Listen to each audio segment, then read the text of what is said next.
Dear friends,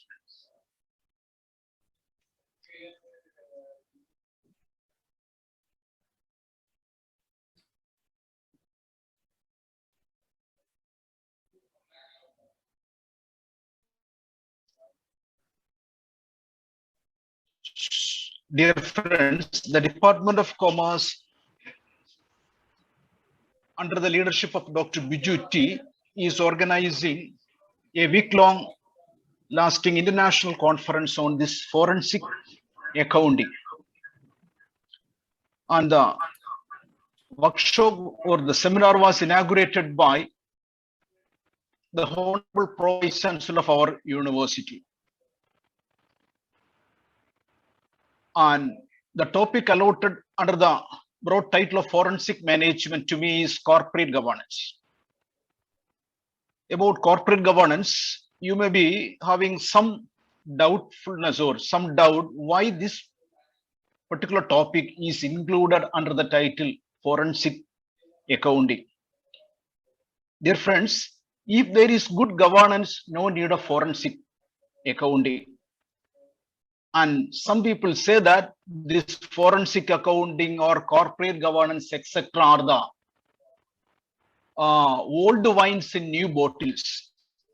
Whatever it may be, these topics are relevant. This corporate governance is 100% related to forensic accounting, and this corporate governance to be in its 100% efficient mode, forensic accounting is also necessary. And that is the relationship between this subtopic, this corporate governance, with that of the forensic accounting. And about the topic, dear friends, in the inaugural address, our Vice Chancellor, who is not a commerce or businessman, he is from English literature, and now busy with so many administrative responsibilities. Even with this background, in his inaugural address, he told that in this liberalization era, we have to think of some more regulatory framework to avoid a lot of corporate frauds, including the latest one he has mentioned about the Nsc scam, the Ramakrishna, Mrs. Ramakrishna, like that. Okay, then I was thinking that what's the need for this regulatory framework or regulations in this liberalization era?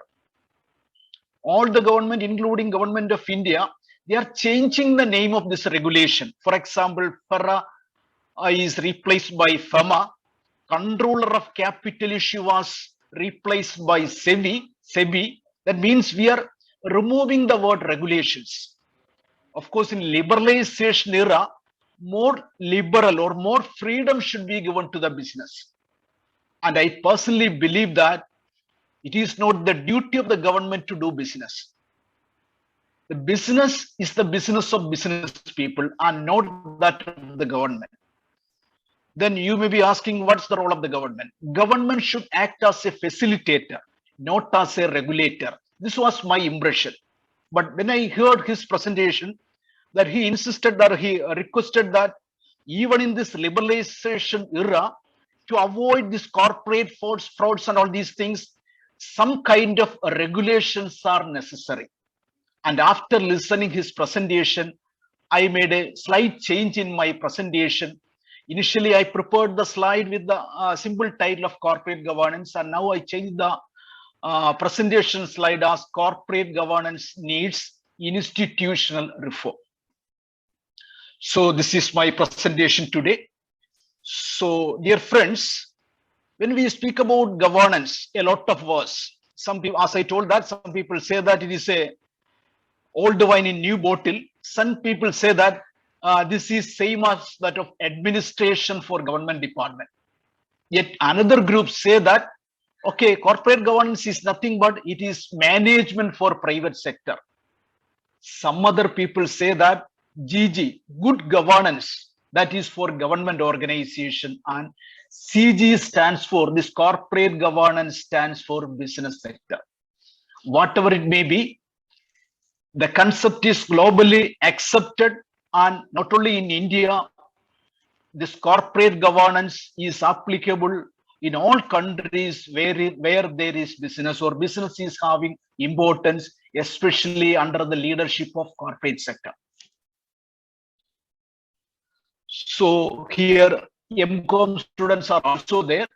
So just I'm starting my presentation by having a slide, 1 or 2 slides about the meaning or definition like that. Okay, I'm not making boring to you because I'm sure that all of you are aware of this corporate governance, and this is not a new topic, even though this is relevant even today. Once again, I am repeating, even though this is not a new topic, it is relevant even today. So we can let us see what's the meaning of corporate governance. It's the system by which companies are directed and controlled. Corporate governance is a system for controlling and directing the companies. It is a mode of structure or a power that determines the rights and responsibilities of various groups involved in running an organization.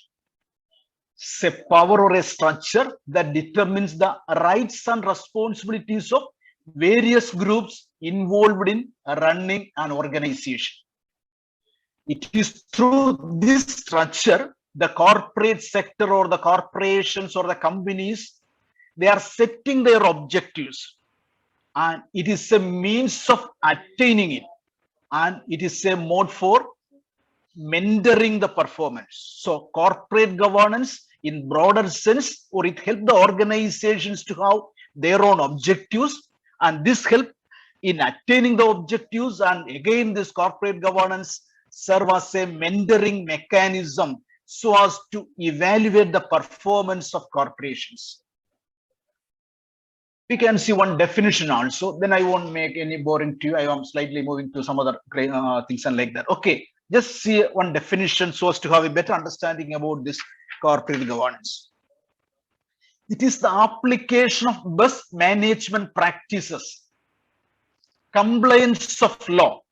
We have to obey the law in the true spirit, and adherence to ethical standards for effective management and distribution of wealth and discharge of social responsibility for a good future. So social responsibility for sustainable development of all stakeholders, not only shareholders or not only the board of directors, and sustainable development with a future perspective, that is for all the stakeholders. So this is the definition given by the Institute of Company Secretaries of India.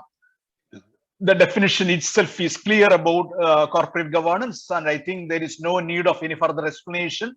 So application of good management practices, then compliance of law. We have to obey the rules, regulations existing in the country or assisting the organization, and we are supposed to have ethical standards in our activities, and we have to distribute the wealth created by a company or wealth created by a corporation. It should be distributed among the people or the stakeholders who are entitled for that, and along with the distribution of wealth or accumulation and distribution of wealth, they have some social responsibility too. And why the corporations are having social responsibility? It is for sustainable development of all stakeholders. So I am sure that my MCOM students will also get a clear understanding about corporate governance. Then see the aim of corporate governance. The ultimate aim of corporate governance is to have a balance between the organizational objective or goal of the organization with that of the individual goal. So in broader sense, corporate governance goal is a balance between goal of the company and individual goal. There should be a balance. One should not supersede the other. Of course, there should be benefit to the organization, and at the same time, there should be benefit to the individuals who are forming part of that organization. And here, this corporate governance aims at efficient utilization of resources.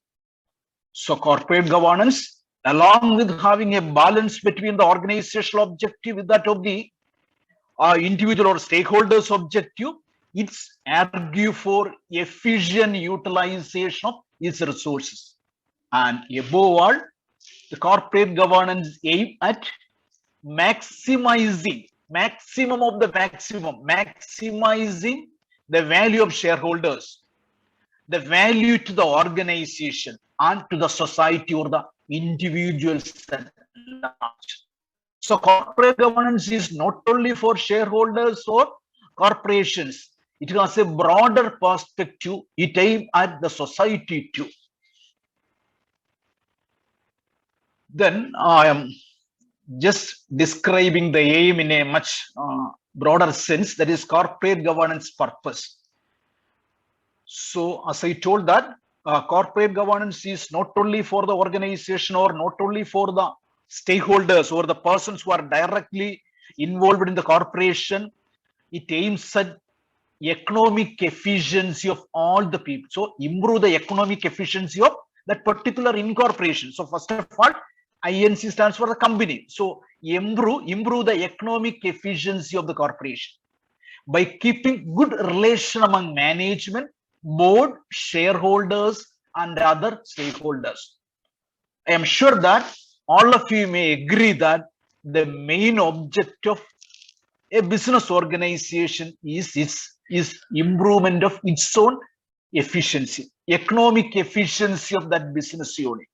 But what this corporate governance says, in improving the economic efficiency, it should keep the interest of the management, or it should keep a very good relationship between the management and other stakeholders, the board, shareholders, and other stakeholders.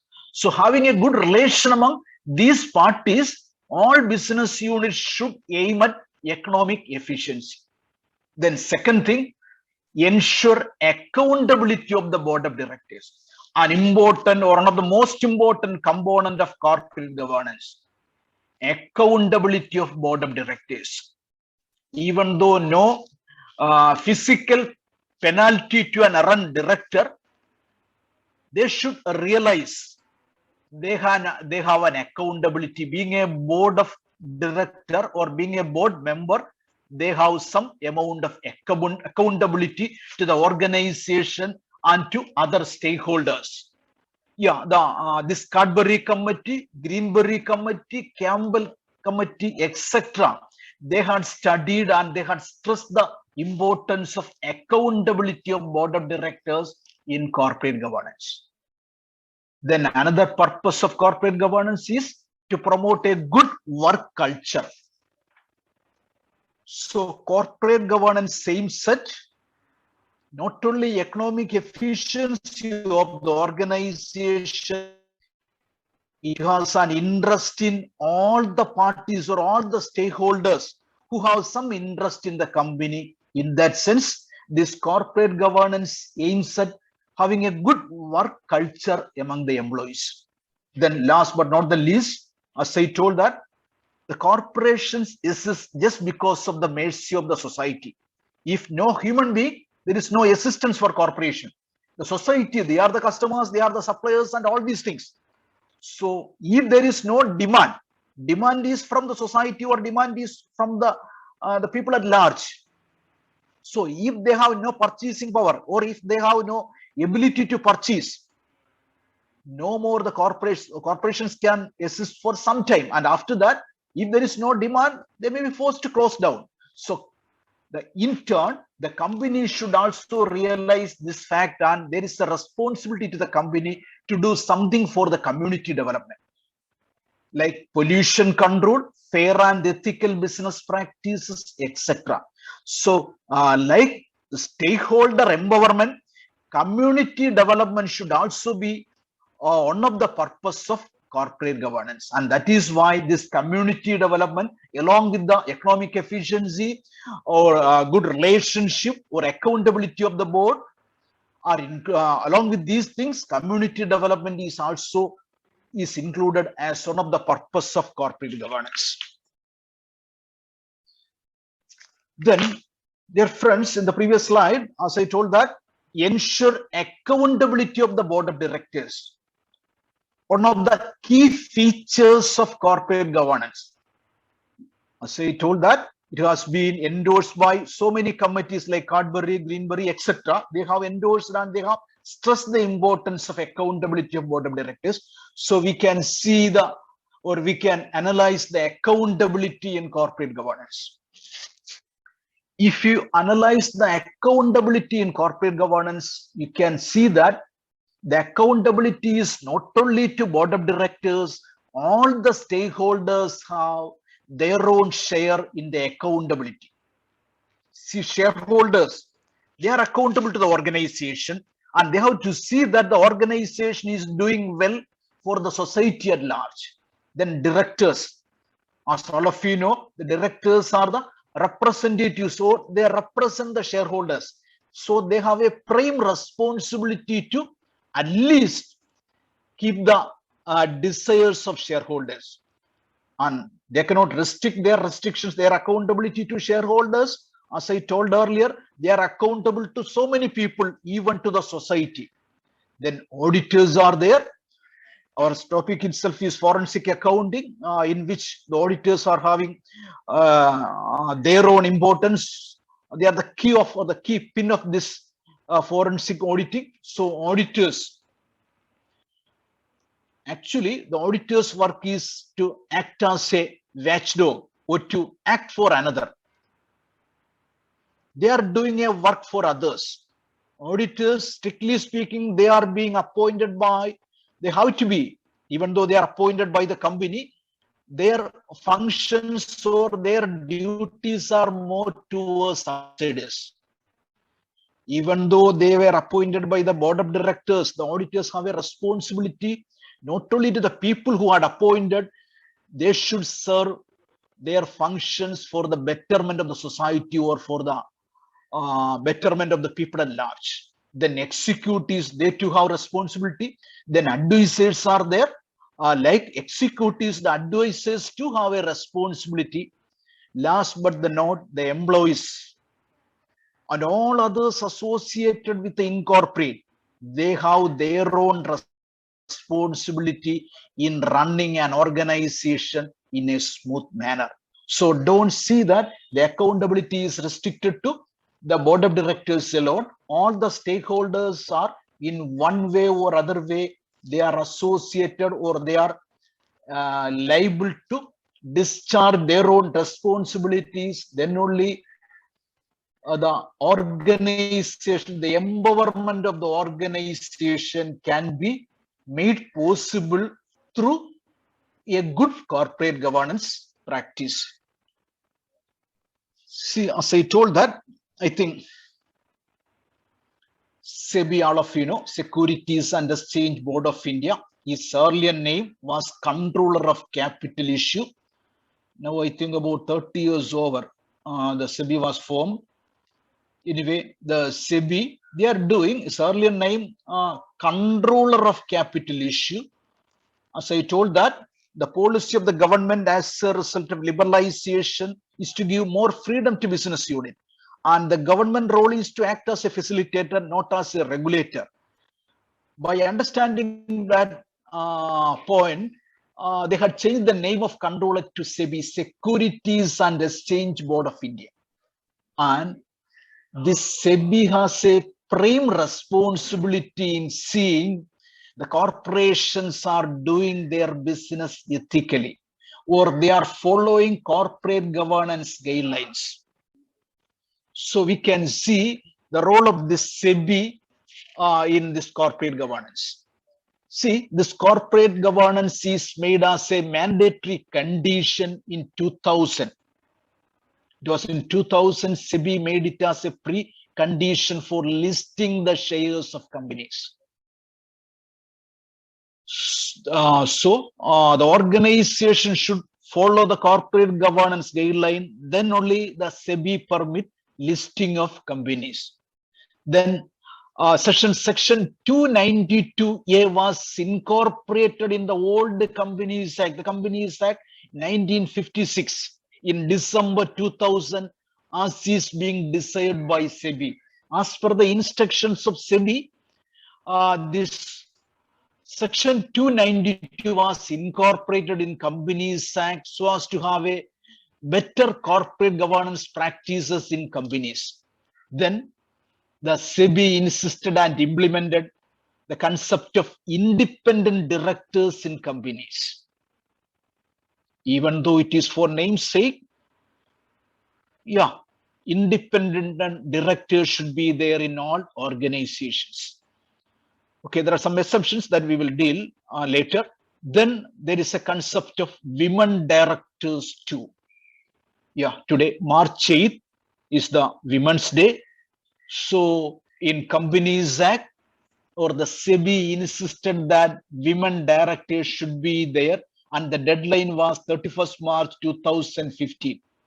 Except a few group of companies, such small companies like that, all the companies are supposed to have women directors. I don't know whether there is any sex-wise correlation or sex-wise impact of corporate fraud or something like that. If we go through the Nsc crime, the prime accused was a lady.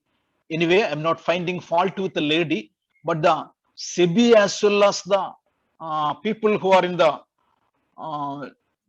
top branch of the regulatory framework see that if more women directors are there, corporate frauds can be minimized. And maybe because of that impression, they made it compulsory, as in the case of like independent directors, all corporates should have women directors.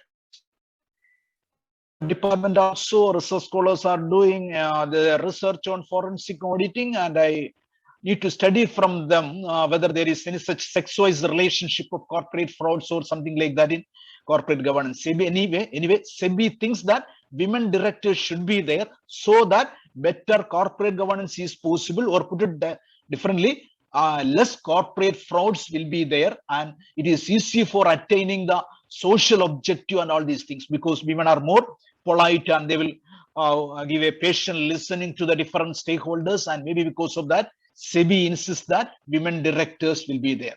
Okay, that is fine. Then we can look at the Companies Act.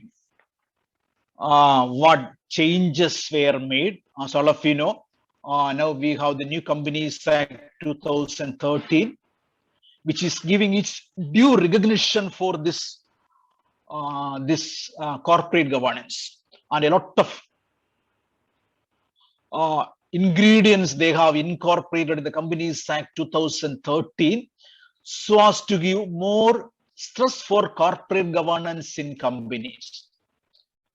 First of all, about the composition of board, section 149, it is said that the public company should have a minimum of 3 directors, whereas private 2 is sufficient, and the maximum fixed is 15, but subject to increase. We can increase by, as in the case of special resolution like that, by having special resolutions, maximum can be increased. Anyway, a minimum of 3 in public and 2 in private, and generally the maximum is 15 with regard to the board of directors. Then the Companies Act 2013 insists for women director, that it insists for a resident director. As we are studying in index, here also a resident director means a person who should be a resident of India for a minimum period of 182 days. Such type of person can be served as a resident director.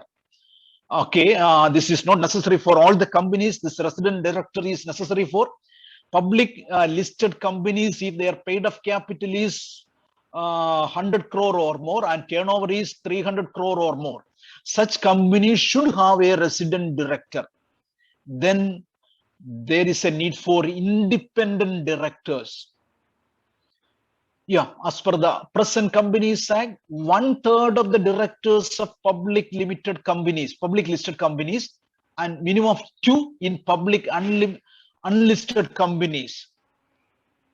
If the share capital, there are also some, as I told that, it's not applicable for all the companies, majority of the companies, that is the share capital is 10 lakhs, 10 crore or more, and if the turnover is of 100 crore or more, and loans, debentures, or deposit of more than 50 crore, such companies must have or should have independent directors. And the strength of these independent directors is 1/3 of the total directors in case of public listed company and 2 for public unlisted companies. See, if you look at USA, the number of independent directors may vary from 65% to 85%. Anyway, in India, we are insisting hardly 33%, 1/3 of the directors, to which the corporate sector is not so willing to incorporate these independent directors. Just for name's sake, they are appointing. Whereas in the case of US, it varies from 65 to 85% of directors are independent directors.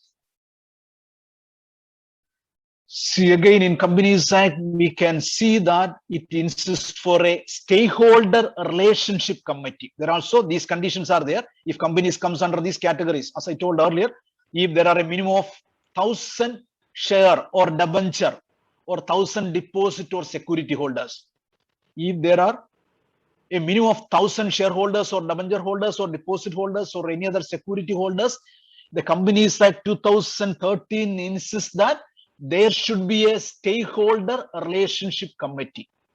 Then the Companies Act also insists for this audit committee. There should be an audit committee.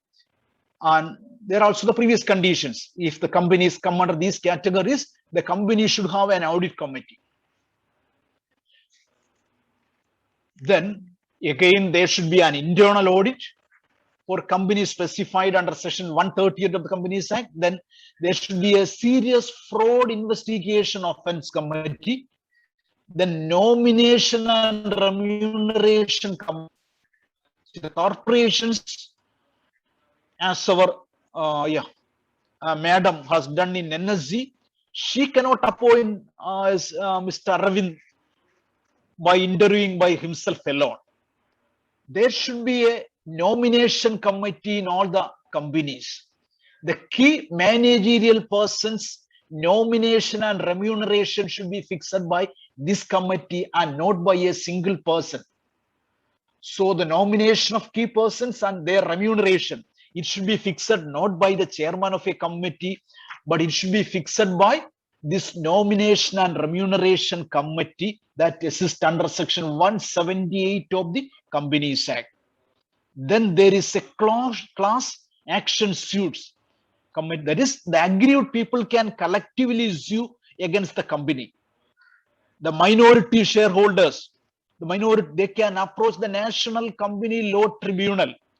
Section 245 of the Indian Companies Act 2013 allow it against the directors, management, auditors, or any other person. So what I stated here,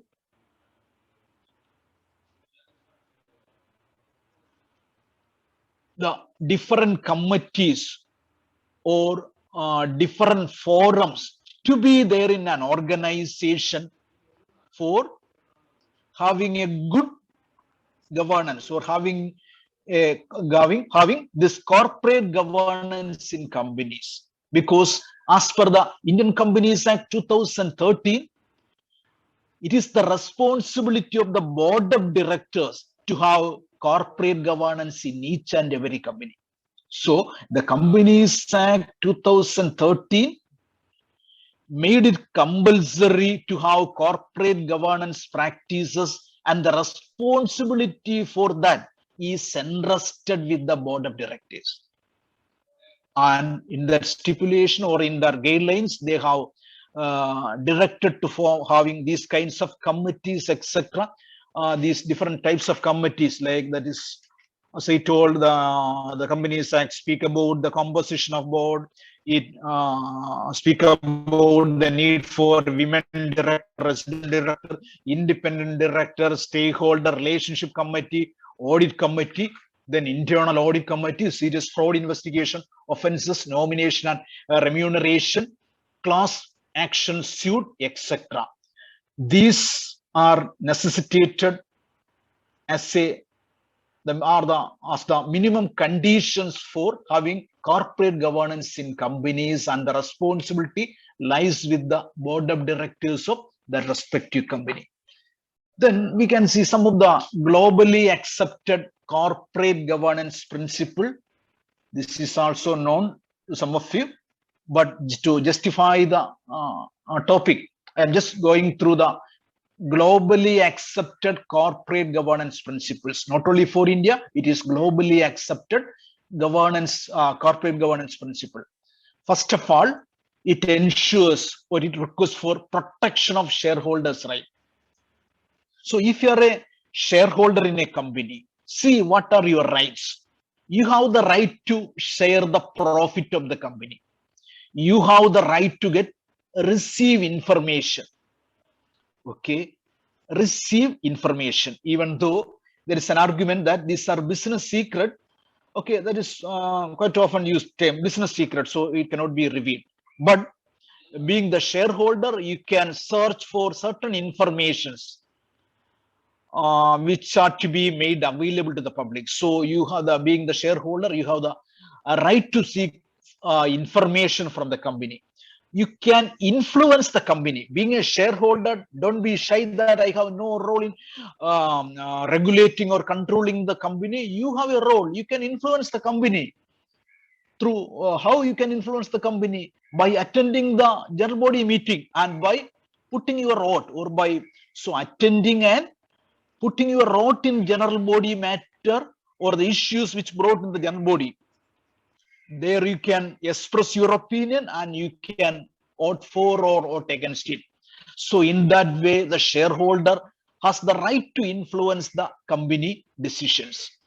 Then another one, equitable treatment of minority or foreign shareholders.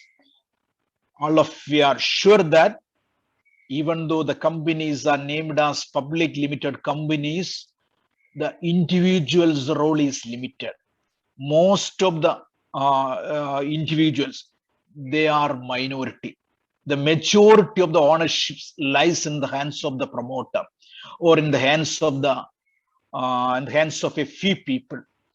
But this generally accepted corporate governance principle, understanding this point, they clearly insist that there should be equitable treatment of minority or foreign shareholders. The right available to the minority or the right available to the foreign shareholders should be duly acknowledged.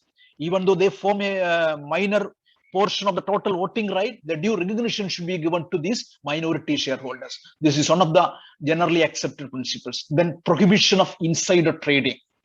In Nsc also, yeah, I am coming to that later. The madam told that nothing wrong had happened by giving information to one Swamiji. No monetary loss had happened. But this is against corporate governance, generally accepted principle. Prohibition of insider trading. Insider trading, as all of you know, giving information, secret information to a few people, and they are making profit out of it. If the information is available to all the people, no problem. But when you provide information to a few and they are taking gain out of it, they are taking even monetary gain out of it, then it leads to insider trading. It is against the corporate governance principles. So prohibition of insider trading. Then objective auditing by independent assessors, an important thing. The forensic auditing, to be in its true spirit, there should be objective auditing by independent assessors. That is also another principle in corporate governance. Then the next one, the diligent exercise of board responsibilities. The second one deals with the board's responsibilities. So the first one deals with the shareholders' right, whereas the second group of this relates the responsibilities of the board of directors. the prime responsibility of a board of directors, as all of we know, is to guide, to plan, or to have a good corporate strategy. Guide the corporate strategy, or to frame a good corporate strategy so as to attain the objectives of that organization. Then the responsibility of the board of directors is to manage the executive functions like the compensation, business plans, employment, okay, giving employment or recruitment of the good, record number of employees, their remuneration, and how, of course, both long-term and short-term plans to attain the corporate strategy. These are the immediate functions or responsibilities of board of directors. Then the board of directors, they have to monitor the performance. It is the board of directors who have to monitor the performance of that organization or performance of the middle level or lower level or top level executive people. They have to see the managerial performance. And another most important objective, otherwise they are accountable to achieve adequate return for investors. Yeah, that is a prime condition or one of the prime principles, that is achieve adequate return for investors. Otherwise, the other shareholders, including shareholders, other stakeholders, including shareholders, will question the existence of board of directors. If the board of directors is not able to get adequate return, yeah, your assistance may be questioned. Yeah, relevant case is there in NSC. I am coming to that later. Okay, then we have to make see that different labor and other laws are complied in an organization. It is the responsibility of the board of directors and not the responsibility of the shareholders that different laws are being complied. So tax laws, labor laws, competition laws, environment laws, these are to be complained. So it's the prime responsibility of board of directors. Otherwise, they are accountable. They are responsible for his. They are responsible, even though they are not liable for penalty and all these things. Okay. Then another thing, prevent conflict of interest. There should not be any clash between employees or clash between shareholders, clash between the management people like that. So it's the responsibility of the board of directors to see that these things are carried out in a smooth manner. Then, along with this, generally accepted corporate governance principle says that the operation of the company or operation of the incorporate should be reviewed at a regular interval. Comparison of monthly or quarterly performance like sales target, production target, or cash flow analysis, etc., is to be done. It's to be done by the board of directors, not by. It's not the responsibility of the shareholders, and that is why they are being interested. They are as being the representative of the shareholders. The board has a prime responsibility to review these things at regular interval, because things are under their control, not in the hands of the shareholders. They are keeping away from the management functions. So the people being inside the organization, it is their responsibility. Then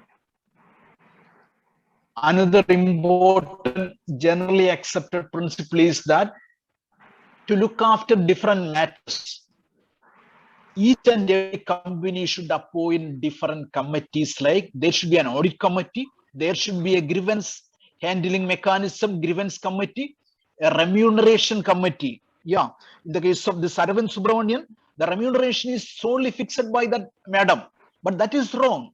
For fixing the remuneration of key managerial people, there should be a remuneration committee in each and every company. This is not being directed by me. This is stated as one of the principles of a globally accepted corporate governance principle. Then there should be an investment committee also. So each and every investment decision should be monitored or should get the clearance of this investment committee. That is also one of the principles of corporate governance, which is accepted globally. Then we can look at the models of corporate governance. There are Because corporate governance, there is no strict rules and regulations. As all of you know, these rules and regulations vary from country to country like that. Anyway, some generally accepted corporate governance models are there. There is no one size fit for all. And USA, UK, Germany, Japanese, they are the well accepted corporate governance models.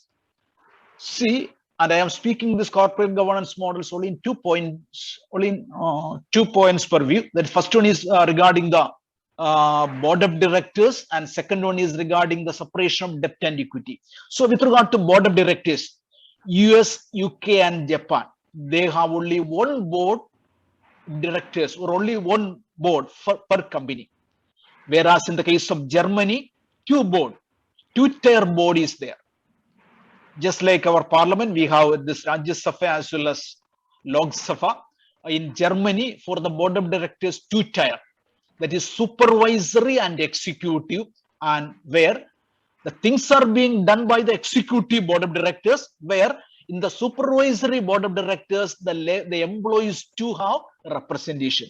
So that is the constitution of board of directors in the case of Germany. But in major countries, in other countries, that USA, UK, Japan, and even in India, we have only one board for one company. Then with regard to separation of debt and equity, in USA, Italy, strictly by law and practice, these are separated. Debt and equity or debt holders' rights are entirely different from that of the equity holders. They are strictly separated in US. But in UK, yeah, as their system in UK, there is no legal separation.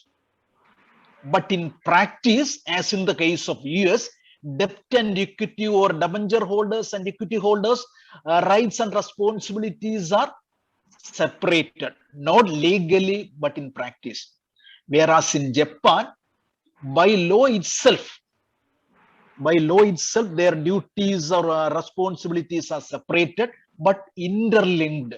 Whereas in Germany, it's not separated by law, but a combined debt and equity ownership exists in Germany. This is about the models of corporate governance. Then we can look at the this journey of corporate governance in our country. See, in India, we had given due importance for corporate governance. I think it was during 1990s by following the principles of OECD, Organization for Economic Cooperation and Development. In 1990s, in India, we give importance for this corporate governance, and at that time, a lot of conference, seminars, workshop, etc. were organized about this corporate governance practices, etc. way back in 1990. Then in 1998, the Confederation of Indian Industry, they prepared a desirable set of corporate governance in 1998. Then in 2000, the SEBI appointed Kumaramangalam Birla Committee to study the desired principles of corporate governance to be made applicable in Indian environment. Kumaramangalam Birla Committee was appointed by SEBI. Then in 2000, SEBI introduced the first set of comprehensive corporate governance reform via clause 49 of the listing agreement of stock exchange. So now I am just going through how this corporate governance is made, put into practice in our country. Yeah, starting from 1990, even before that it was there, but it was made, it got much popularity during 1990s only.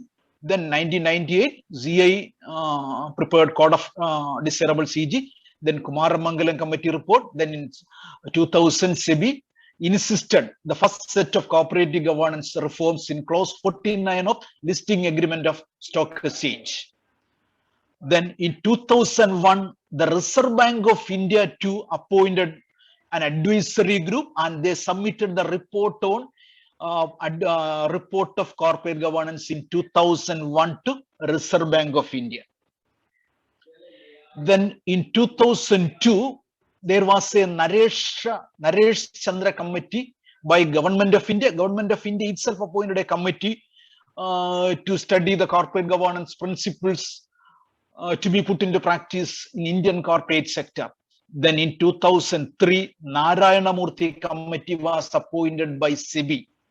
Again, even though the SEBI appointed Kumar Mangalam committee report in 2000, Kumar Mangalam in 2000, again they appointed this Narayana Murthy committee in 2003. Again in 2005, a committee by Government of India under the leadership of J.J. Irani committee of this corporate governance in 2005.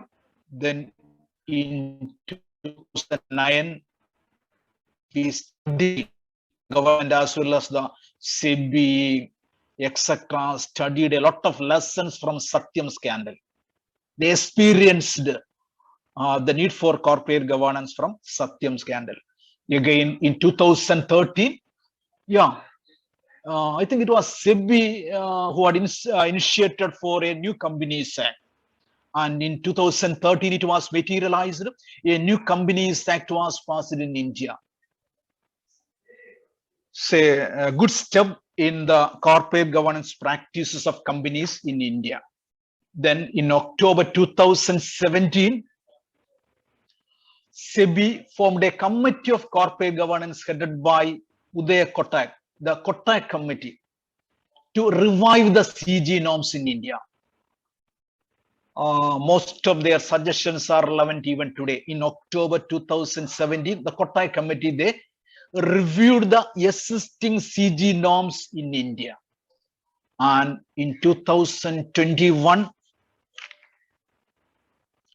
CSR was made compulsory in companies. Corporate social responsibility framework in India significantly amended.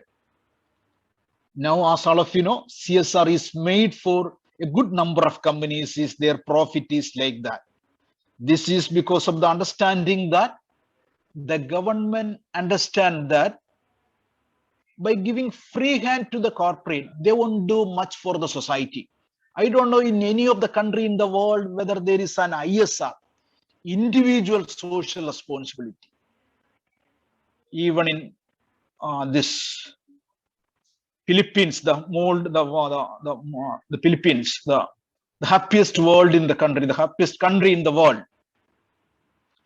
I think there also there is no such ISR.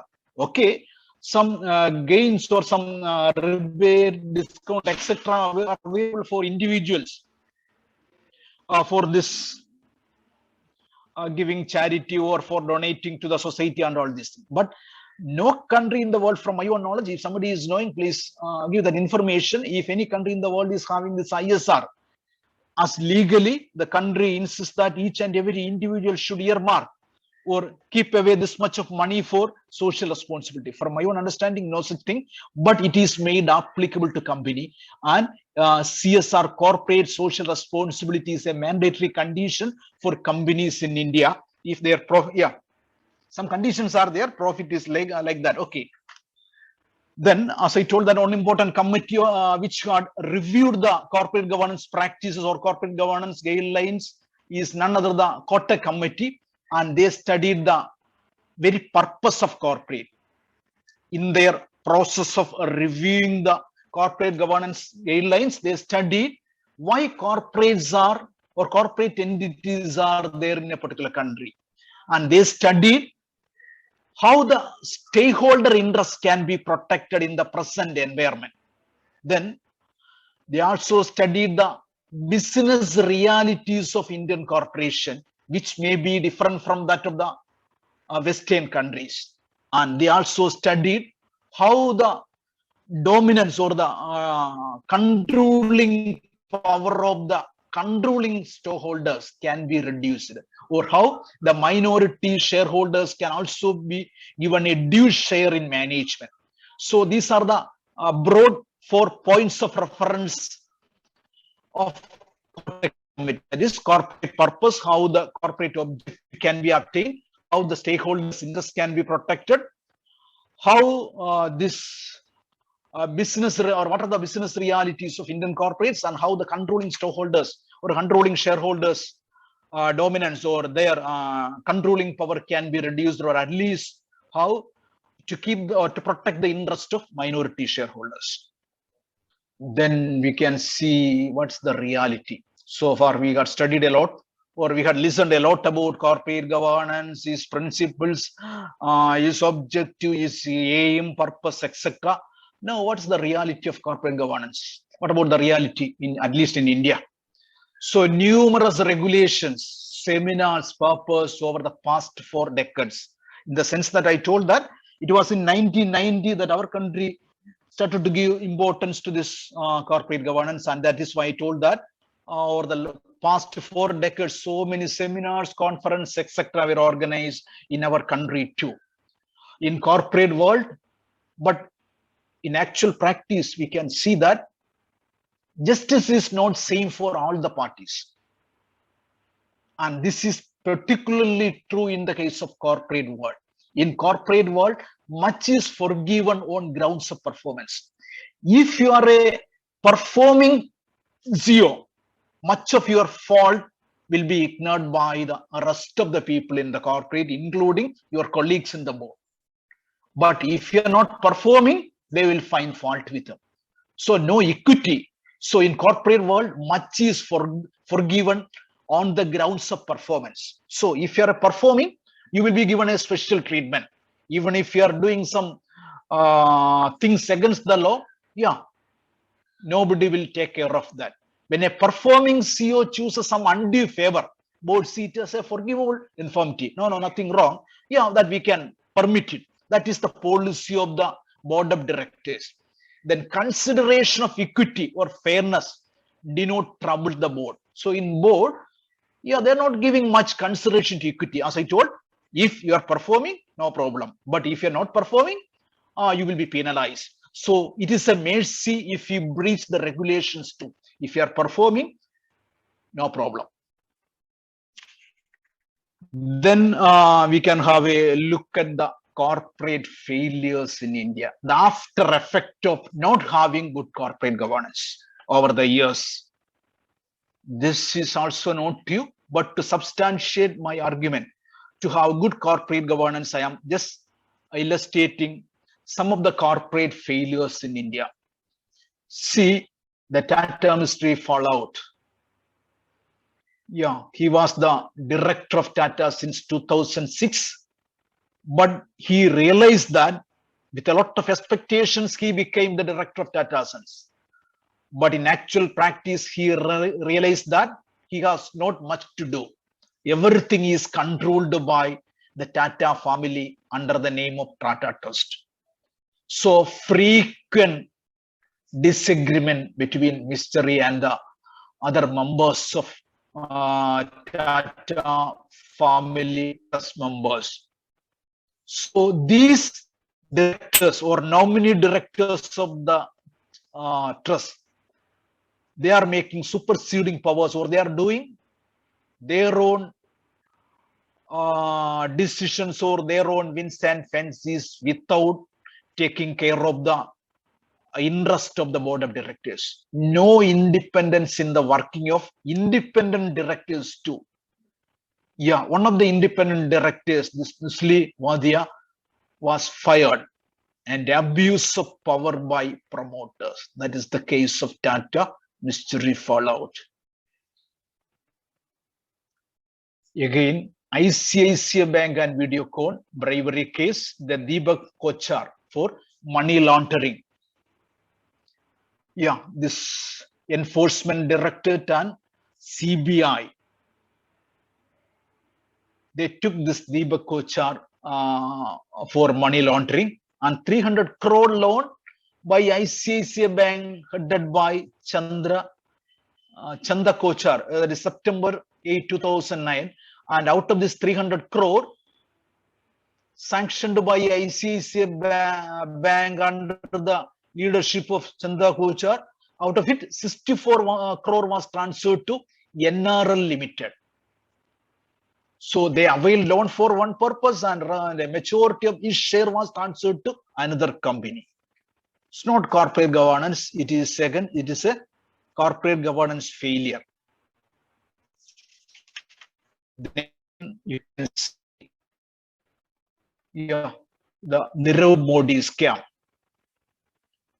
The bank informed the Bombay Stock Exchange about the fraudulent unauthorized transactions to the tune of $1,772 million.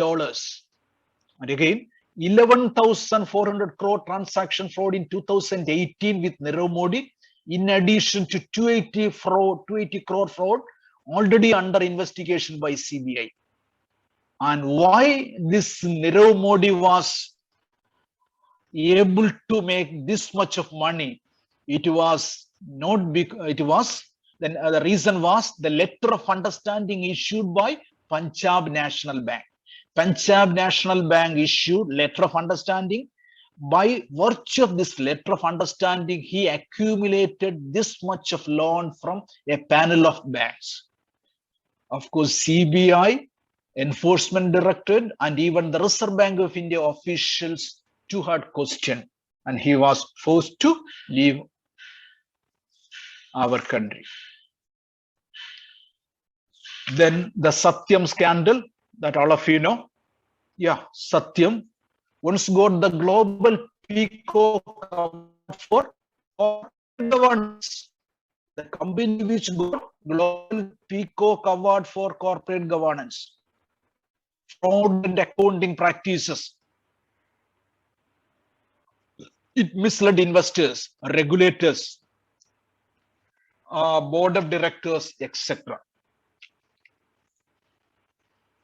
Then, as all of you know, simply having the names of employees in the payroll of the company, a lot of amount was kept in his hand by way of salary to the assumed employees. Fraudulent accounting practices. This Mr. Ramalinga Raju confessed about the misrepresentation in accounting practice. He himself, anyway, the one good thing that he had done is he confessed something wrong had happened, and he, after which only SEBI came to know. That is the failure of our regulatory framework. Then Satyam's attempt to divert 7,000 crore to firms owned by family members. Board cleared on 16 December 2008, but objected by investors. Satyam attempted to divert 7,000 crore, but the board of directors objected. Even the World Bank banned Satyam for 8 years. Agencies like CII, Confederation of Indian Industry, SEBI, etc., examined the disclosure and accounting standards, etc., and examined the actions of the audit committee. The audit committee too was a failure there. Shareholders' right and whistleblower policy, etc. Whistleblower policy means it gives authority to employees to raise their grievances to the higher authorities. But these were absent. These kind of committees were not there, or this whistleblower policy was not there. Whistleblower policy was not there in the company. The employees has no voice to complain for their grievances. Then again, we can see the Malvinder Shivendra Singh, these brothers availed fraudulent loan from Lakshmi Vilas Bank and siphoned this $2 billion from corporate members. And they took loan in the names of REL and diverted the money to other companies, which caused a loss of about 2,387 crores. Business Today in 2018 had reported that the brothers managed to squander a whopping of 22,500 crore over just one decade. Over a period of 10 years, the brothers could squander about 22,500 crores. But Malvinder made a complaint against brother. But what the SEBI did, SEBI accused the Singh brothers, both of them, for diverting 403 crores. Another accounting or another corporate fraud. Then this Devan House Finance Limited, the biggest corporate fraud of 2019, a case of muddling with books of accounts, a misrepresentation. It's a case of doing wrong thing. That's by manipulating the books of accounts. Out of the 23,800 crore shown as dispersed in the accounts of a company, only 11,755 crore actually dispersed to 91 entities. But it is shown that it is dispersed among 23,815, 15 crores among,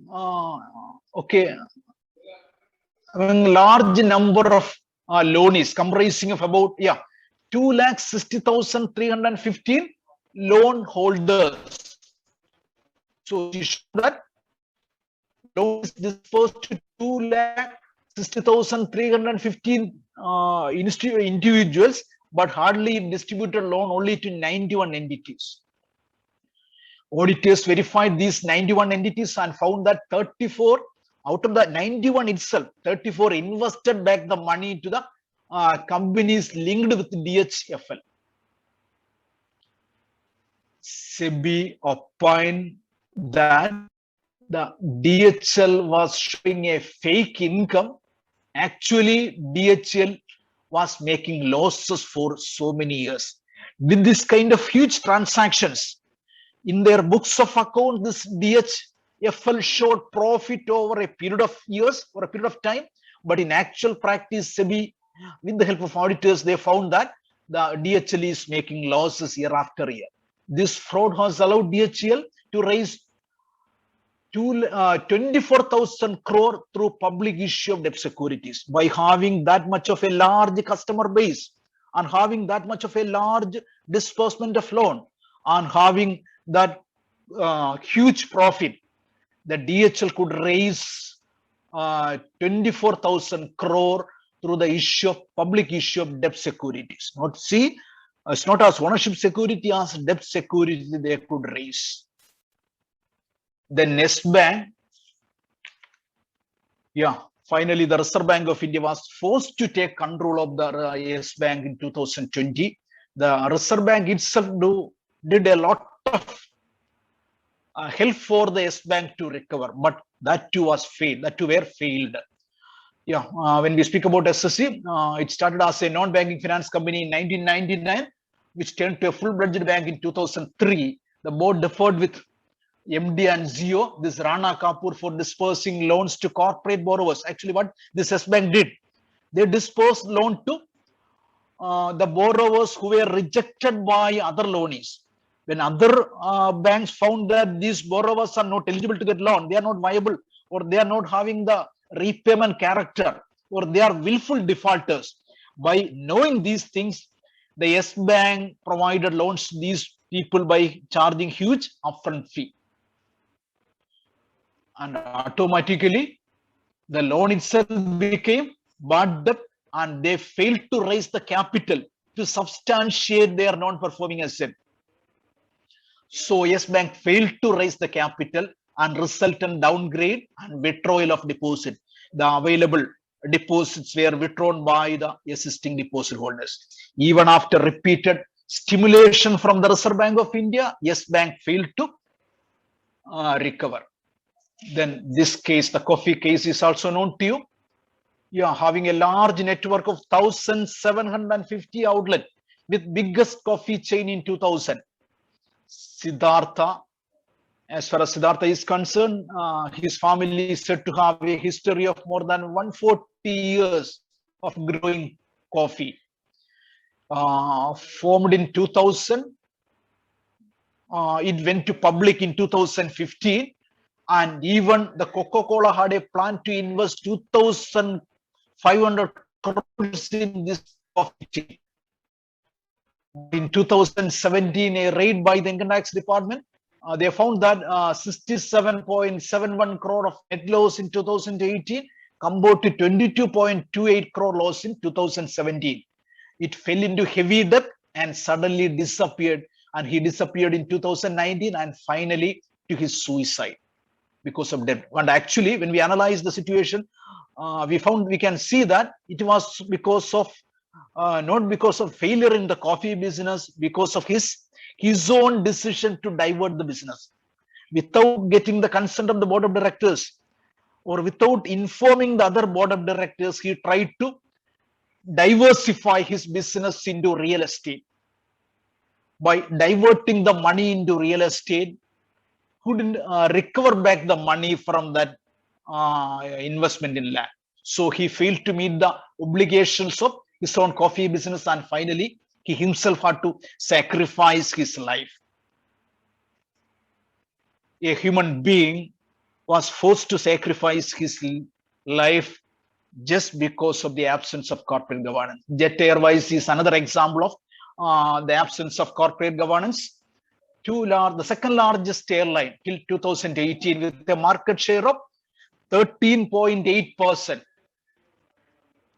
But unfortunately, its last flight was on 18th April 2019 with 15,000 employees nowhere. 8,000 crores to bank, 25,000 crore in arrear to different stakeholders, including employees. Chairman Naresh Goyal, sole decisions were implemented. So, if we analyze the CG practices of Jet Airways, we can understand that decisions were taken by a single person, none other than the chairman. The others have no say there. 2 independent directors resigned in 2018 itself.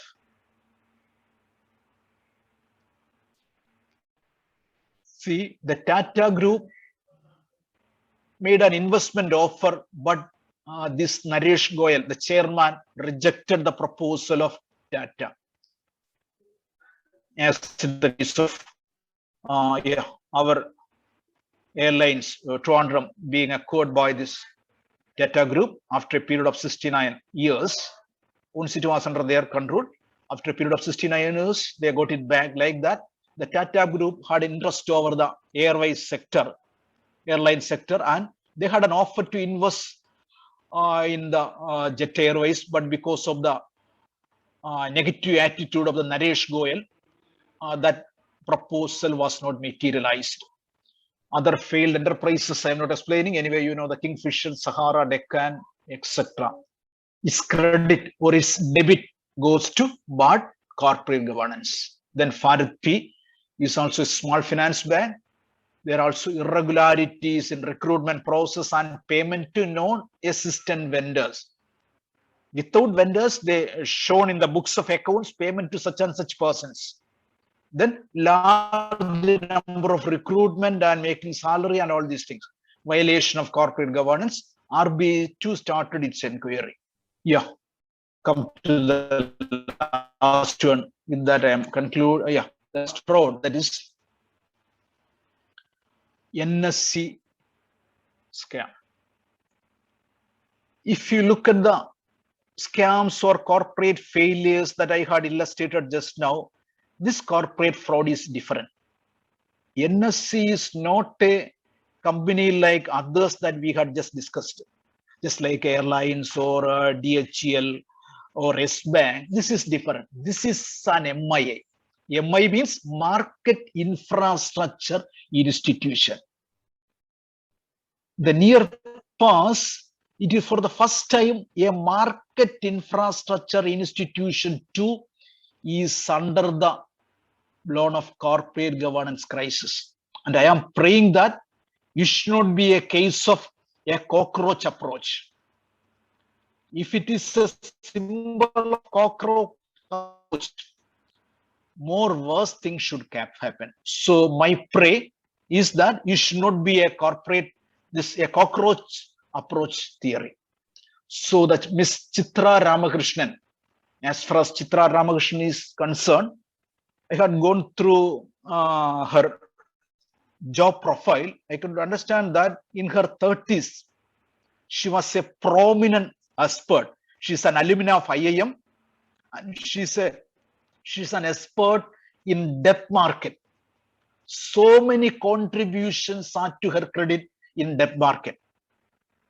But when he is absorbed to this Nsc, and actually it is said that she is absorbed to Nsc just because of her credentials in the debt market.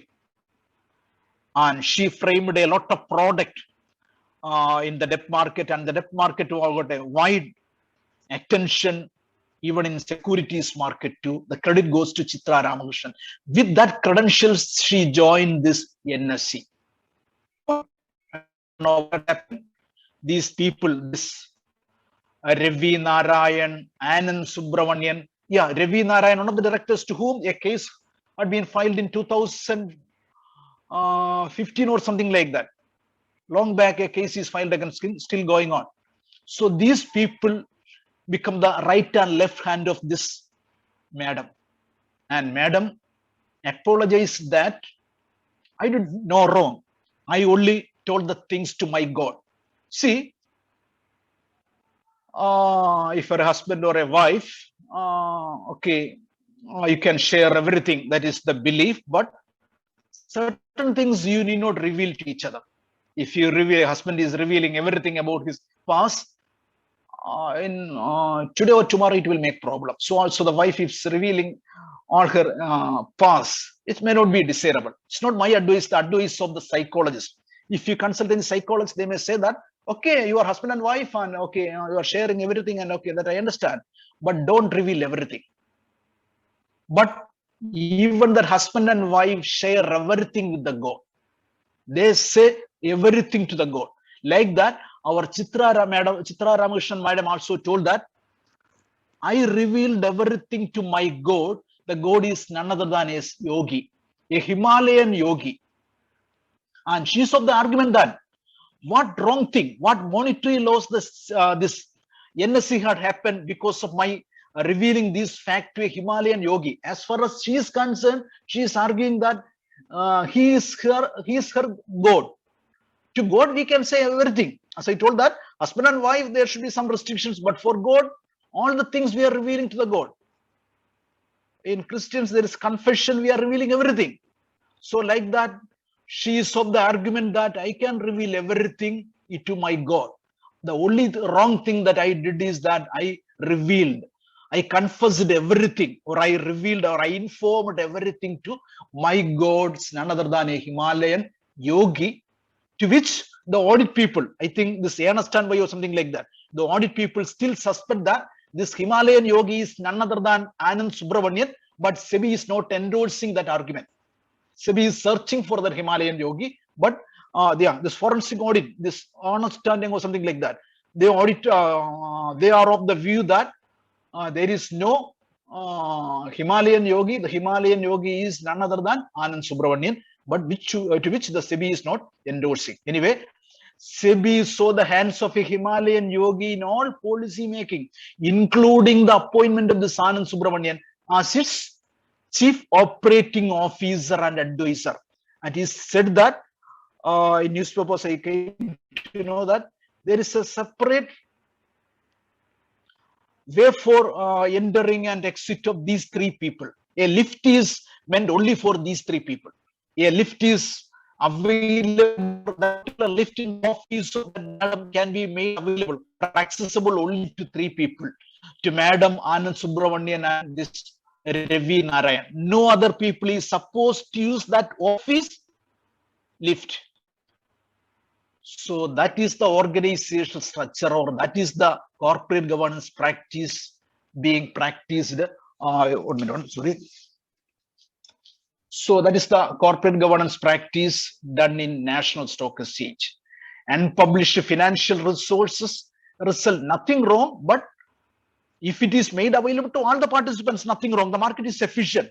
But here, these secret or confidential information, she is putting it available to only a certain number of people, to this Himalayan yogi and one stockbroking firm. Only these people, this information is made available. So they are making a huge profit out of it. Even before the things are made available to the main computer, from the back assist, they are getting information. the board of directors failed to discharge their responsibilities. So, so we can see, time is about 3:30. Okay, so we can see why this corporate failures happens in Indian world, not due to dearth of regulations, policies, or procedures, utter disregard for corporate governance norms implementation. So the wrongness or the fault lies with the implementation of corporate governance norm, not because of lack of norms. Some leaders hijack the organizations. See, another thing that we notice in the corporate world, even though by namesake it is corporate or it is a public limited company, it's an incorporate, but actual practice is run like a sole trader or run like a partnership. All the decisions by one or two persons. The rest, even though there are independent director or these kinds of this women directors are there, they have a no role because they too were being appointed by these controlling directors. And if they say something against it, or if they have some query, tomorrow the door is open for them to outside. So tomorrow they need not be there in the director board. So even the independent directors, see, in the case of this Nsc, their two public interest directors were there, but they too were silent. In the case of this National Stock Exchange, there were there are public independent, public interest directors, but they too are silent in that particular issue. And they failed, not only the directors, even the public interest directors failed to discharge the fiduciary responsibility. Then in corporate world, everything a family owned. That is the wrongness with regard to this corporate world. Then another thing, the absence of penalty to errant directors. As per the present regulations, there is no cost, no penalty to an errant director. And that was the argument raised by this Anil Narayan too. So sorry, Ravi Narayan in the case of Nsc. When the court penalized or some actions were taken against him, he told that it's wrong. There is no equity because the actions of the board. Why you are taking action against a single person or against me only? So as per the present norms, absence of penalty to errant directors. Then the top management select all the people. So I'm just analyzing why these failures in Indian corporate world.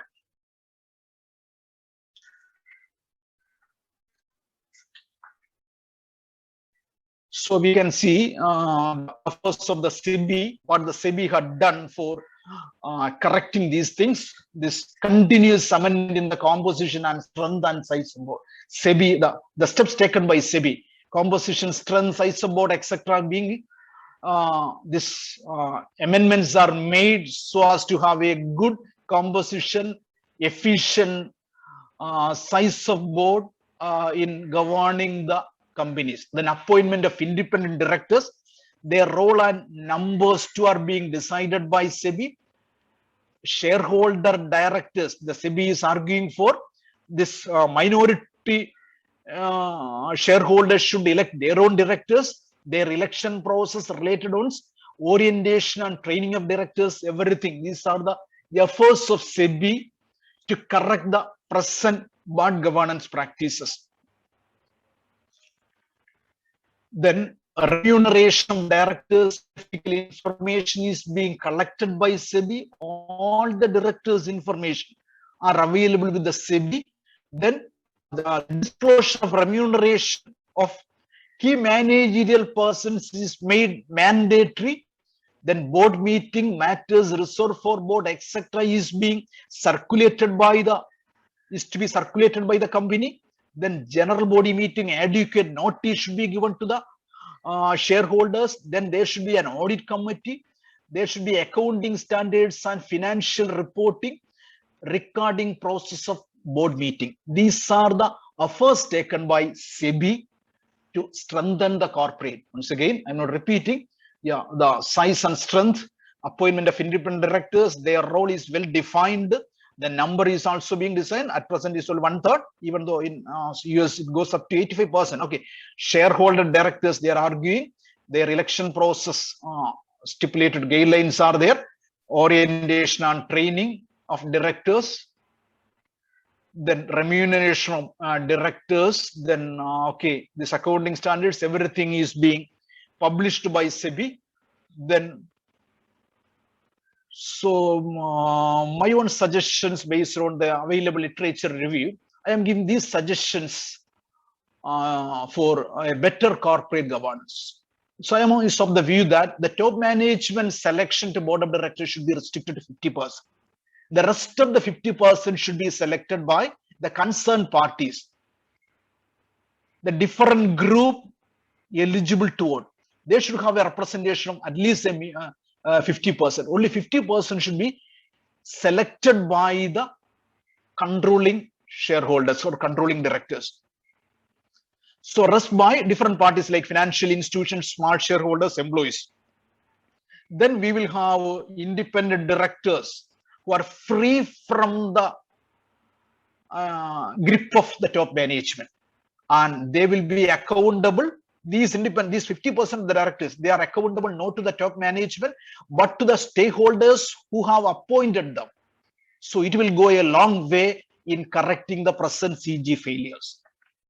Again, make the board members accountable for lapses. At present, that is not there, and that is why I'm arguing for reforms, regulations. So board members should be accountable for the lapses. Like Nsc, where SEBI penalized Rabi Narayan, the vice chairman of SEBI was penalized. Regulators must penalize the errant directors. Those who are doing wrong, they should be penalized through a whole range of instruments like stringers, financial penalties, removal, and even permanent ban from board members. So the regulators should take strict action, not only simple directions, even penalties, removal, and permanent ban.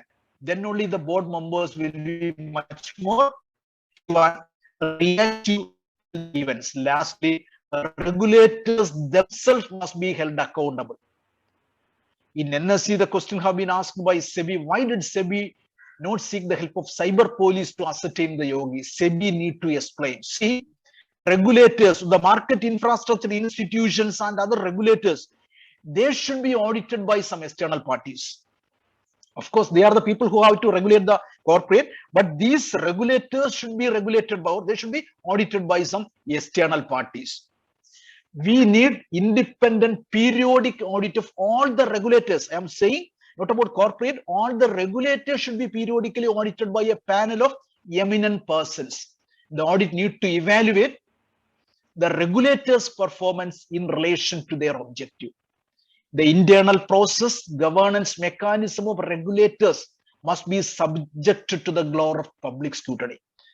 As in the case of our universities or colleges are being accredited or evaluated by NAC.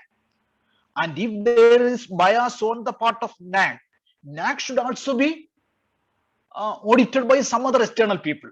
Then only NAC will also be much more vigilant. And there are some criticisms about NAC too.